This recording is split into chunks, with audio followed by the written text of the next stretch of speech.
Well, I am Jeff Russell. I'm an associate professor of athletic training at Ohio University, and I'm also the director of science and health in artistic performance, or what we call SHAPE. And that really comprises clinical care and research and education for and about performing artists. I just really saw an opportunity to take what I knew already as an athletic trainer, take what I had learned in a background of sports medicine and orthopedics, and really apply it to performing arts. Because performing artists, like athletes, they have just a tremendous opportunities throughout the work that they do to really fall, have collisions, hit their head, I mean, just all kinds of things that can happen in this artistic world where they operate. And so a number of years ago, I decided to change my field from sports medicine and orthopedics to performing arts medicine. And I haven't looked back. The main area that I work in is concussions. And more specifically, the primary emphasis of that work is with film and television performing artists in stunt performance. If you think about the influence of that industry, it is literally worldwide. And so, to me, if you've got that much influence and you have these people that are so integral to making those kinds of entertainment productions, then we ought to be paying a lot more attention to them, especially when they hit their head. So when I think about concussions, I'm thinking about these colleagues of mine, because many of them now are part of my research group. I've created an opportunity to work alongside them. And I'm thinking about them a lot. I'm thinking about how can we make their work safer.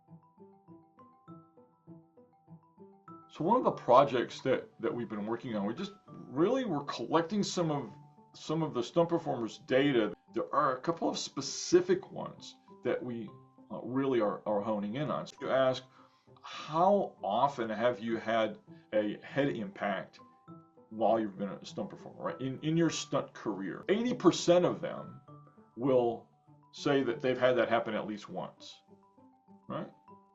However, their all-cause incidence is 100%. So obviously their brains are at risk, but one of the most troubling things, and this is the second set of data now that we've looked at that have shown us that the mental health component is lower than what we anticipated, and it's below what it should be. Now we can't say, oh well, you have a lower mental health component because you had a bunch of hits being a stunt performer. There's no way to say that, right? However, we do know that there are negative mental health effects associated with having multiple concussions, even multiple repeated head impacts. If we can say that there's a link there at some point, that's important.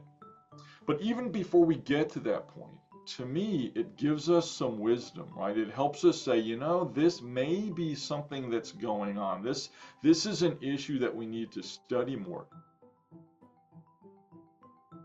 I've brought together some of the stunt performers that were part of those research projects and then a few others. And so this is a group of 15 people, 7 of which are stunt performers, because I won't do any kind of research at all unless I have these stunt performers by my side, unless I understand what the best interests are of their community, right? We call this community engaged research.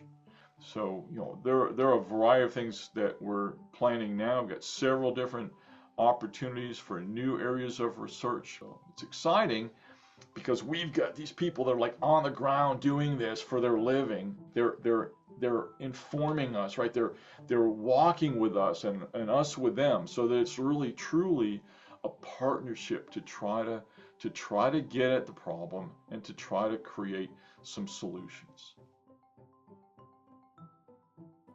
So we have to figure out a way that we can give voice to this, but that brings about change. And we don't have all the answers yet. That's why we have a research group, right? That's why we keep moving forward, because every time we get our task force together for a meeting and we discuss some of these things, we realize how monumental the challenge is.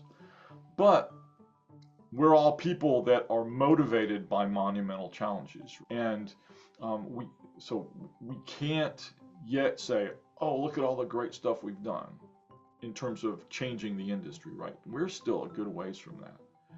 But what we can say is we've got a great nucleus of people that are working really hard on this, and they've got some really inventive ideas and lots of motivation and they're moving forward. That's really that to me right now is what success looks like. Bottom line is we only get one brain, right? We mess this one up, we can't just go down to the store and buy a new one. And so we have to take care of it the best that we possibly can. And it's my joy to be able to add value to these people and just to continue to pour encouragement on them and to try to find a way that their work can be safer and more effective and more enjoyable, and that they can have a longer longevity in their lifetime.